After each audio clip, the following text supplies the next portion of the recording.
شروع اللہ کے نام سے جو سب پر مہربان ہے۔ آپ صلی اللہ علیہ وآلہ وسلم نے ایک مرتبہ ایک نماز پڑھی، پھر فرمایا کہ میرے سامنے ایک شیطان آ گیا اور کوشش کرنے لگا کہ میری نماز توڑ دے، لیکن اللہ تعالیٰ نے اس کو میرے قابو میں کر دیا۔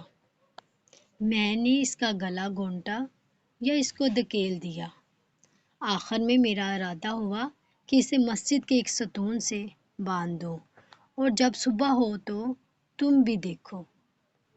لیکن مجھے سلیمان علیہ السلام کی دعا یاد آ گئی، اے اللہ مجھے ایسی سلطنت عطا کیجیے جو میرے بعد کسی اور کو نہ ملے۔ اس لیے میں نے اسے چھوڑ دیا اور اللہ تعالیٰ نے اسے ذلت کے ساتھ بھگا دیا۔ یوم یدون، جس کے معنی ہے قیامت کے دن وہ دوزخ کی طرف دھکیلے جائیں گے۔ ویڈیو اچھی لگی ہو تو چینل کو سبسکرائب اور ویڈیو کو لائک ضرور کیجیے گا۔ جزاک اللہ۔